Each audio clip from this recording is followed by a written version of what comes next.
Eighty भगवान श्रीकृष्ण कहते जो लोक मैंने भगवान दोष रोपण करेंगे, जो लोक मैंने भगवान कथा न शुणे, जो लोक मैंने भगवान को मिथ्या बोली भावे, से माने सारा जीवन नरक पड़ी घाटी हे। आदि भूल भी जन्म पाईगले कुकुर घुषुई जन्म पाइबे, भल जन्म पाइबे नहीं। एटा भगवान श्रीकृष्ण निजे कहते आम सदा बेले गीता पढ़ा, गीतार भगवान कथा मानिबा।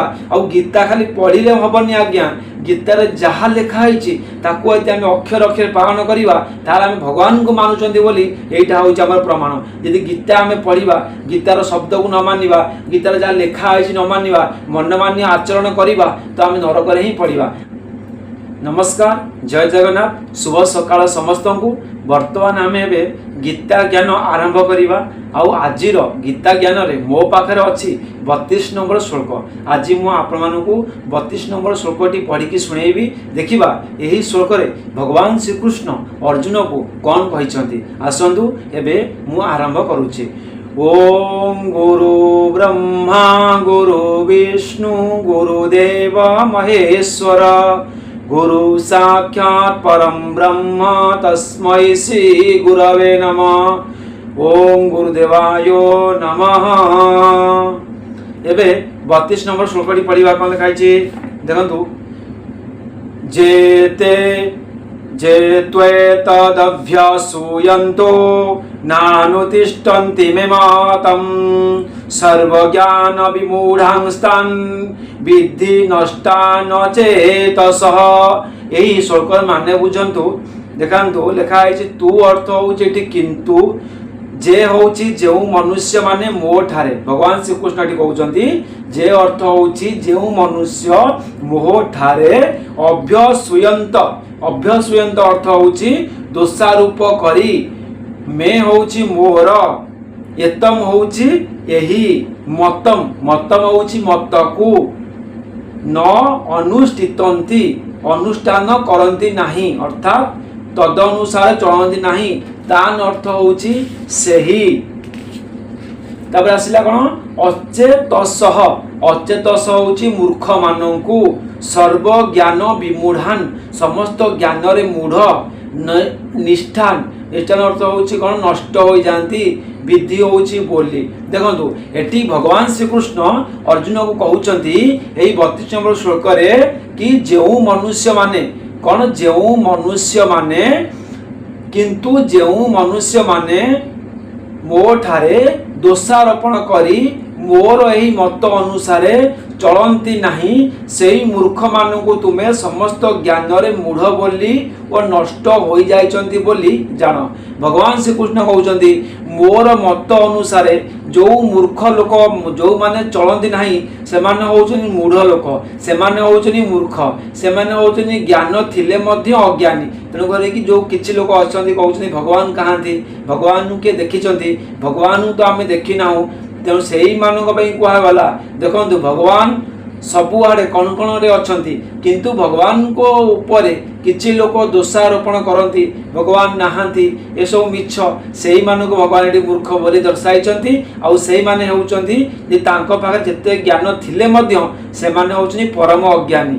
तापरे प्रश्न कोन आसे देखंतु ना तू पदर भाव कौन ना पूर्व श्लोक रे वर्णित साधकों ठारू अत्यंत विपरीत भाव में चलुवा मनुष्यर गति यही श्लोक रे कहिसंती। एठारे तू पदटी हेउची सेही भावर कौन द्योतक, द्योतक अर्थ कौन से भावर प्रतीक। तापर आसला पुणी आसला कौन ना भगवान भगवान को ठारे दोषारोपण करी भगवान को मत अनुसार न चलिबा कहीं कुआगला एमती कुआ कारण कौन देखंतु ना ये निजे माने आर उत्तर कौन आसी देखंतु ये निजे पूजा पाइबा को एपरी उपदेश देउछंती समस्त कर्म तांकु अर्पण करिदेले मनुष्य जे कर्म बंधन रु मुक्त हो जाए ताहा कदापि नुहे। भगवान को साधारण मनुष्य बोली भावी तांको विषय रे एपरी सब भाविबा किंबा अन्य मानक आगरे यही सब कहिबा ही भगवान को ठारे दोषारोपण करिबा। एही परी बुझी भगवान को कथा अनुसार ममत्व आसक्ति कामना त्याग न करिबा परमेश्वर को सकल कर्म अर्पण न करिबा, निज इच्छा अनुसार कर्म करिबा एवं शास्त्र विहित कर्तव्य कर्म त्याग करिबा, एहा ही भगवान ठारे दोषारोपण करी तांको मत अनुसार न चलिबा।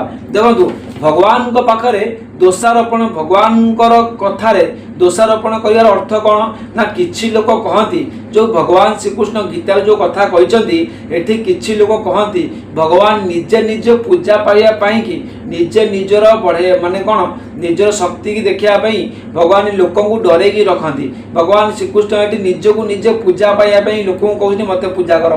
देखो यही जो चिंताधारा जो मनुष्य थाए से माने ही भगवान ठारे दोषारोपण देखती। आउ किछि मनुष्य अछंती देखो आमर गीतार भगवान केते कथा कहते किंतु ये मनुष्य गीतार भगवान कथा को मानुची। भगवान गीतार क्लियर कहते आमिष भोजन निषेध, कपट कर नाही, छंद कर नाही, हिंसा कर नाही, समस्ते भलरे चल। किंतु भगवान कथा किए शुणुची?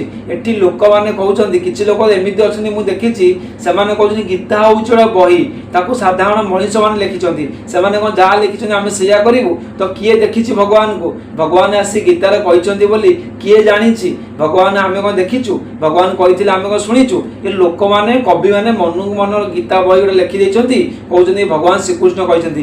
एई जो चिंताधारा एई जो भावना जो मनुष्य पाखरे अछि सेई मनुष्य माने होउछंती अत्यंत मूर्ख लोक, अज्ञानी लोक। सेई माने भगवान को पाखरे दोषारोपण देखंती आ सेई माने केबे भी भगवान तो पाई परिबे नाही। से माने सारा जीवन जन्म जन्मतर नरकरे घांटी हेबे। सेतळे जाई से माने बुझिबे जो माने कहउछंती भगवान नाहांती, जो माने कहउछंती भगवान कथा मिछ, जो माने गीतारे भगवान श्रीकृष्ण कथा मानु नाहांती सेई माने अज्ञानी, सेई माने मूर्ख आ सेई माने ही दिने ना दिने पस्तेबे। तांको कथारे केही भी किछि कहबा कथा नाही।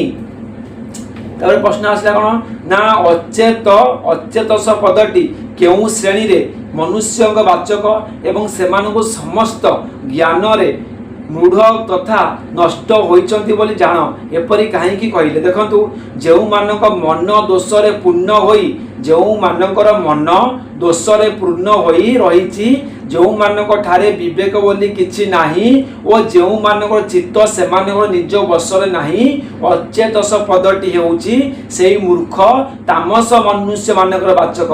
कोन कहले ना जो मानकर मन दोष रे भरिकी रहिछि, जो मानकर मन दोष रे भरिकी रहिछि, जो मानकर विवेक विवेक सेमानकर नियंत्रण नाही सेई माने होउचंती अचेतस पदटी हेउछि तांको मान पई कहै जायछि। से माने होउछि परम मूर्ख, से माने समस्त ज्ञान रे मूर्ख ओ नष्ट होई जायचंती बोली कहिबार अर्थ एई कि जे जेपरि मनुष्य मानकर बुद्धि विपरीत होई जाय से माने लौकिक और परलौकिक सब प्रकार सुख साधना को विपरीत बोली बुझिबाकू लागंती। तेणु से माने विपरीत आचरण प्रभुत होई जाती। फलस्वरूप सेमानकर इह लोकरे और परलोकरे पतन होई जाए। सेमाने निजर वर्तमान स्थिति रु मध्यम भ्रष्ट होई जाती। मरिबा परे सेमानकु निजर कर्मफल भोगिबाकू कुकुर घुसुरी आदि नीच जोनि रे जन्म नेबाकू पड़े बा घोर नरकरे पड़ी भयानक जंत्रणा भोगिबाकू पड़े। एटी भगवान श्रीकृष्ण कहउचंती जेउ लोक माने भगवान कर दोष रोपण करिवे, जो लोक माने भगवान कर कथा न सुनिबे, जो लोक माने भगवान को मिथ्या बोली भाबिबे से माने सारा जीवन नरकरे पड़ी घांटी हेबे। आ जदि भूल रे भी जन्म पाई गले कुकुर घुसुरी जन्म पाइबे, भल जन्म पाइबे नाही। एटा भगवान श्रीकृष्ण निजे कहउचंती। आमे सदा बेले गीता पढ़िबा, गीतारे भगवान कथा मानिबा।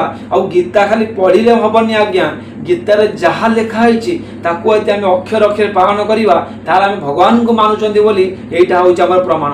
यदि गीता आमे पढ़िबा, गीतार शब्द को न मानिबा, गीतार जहा लेखा होइछि न मानिबा, मनमान्य आचरण करिबा तो आमे नरकरे ही पड़िबा। आमर निजर दायित्व, आमर निजर शृंखला, आमर निजर धर्म, आमर निजर कर्म सब आम निज हाथ रे। आमे चाहिले केमिति धर्म करिबा, आमे चाहिले केमिति अधर्म करिबा एटा आम ऊपर निर्भर आज्ञा। तेणु करिकि आज मु आपन को 32 नंबर श्लोक पढ़ी की सुनाई सारी। काली की आमे 33 नंबर श्लोक पढ़िबा। आज एबे समय हमको इशारा कलानी, एइटी आमे विदाय नबा। श्री राम जय जय राम, जय श्री कृष्ण, हर हर महादेव। समस्त दिनटी भल मंगलमय कटू, आम दिनटी आज मंगलमय कटू। रहिले आज्ञा, पुणी देखा काली सकाळे।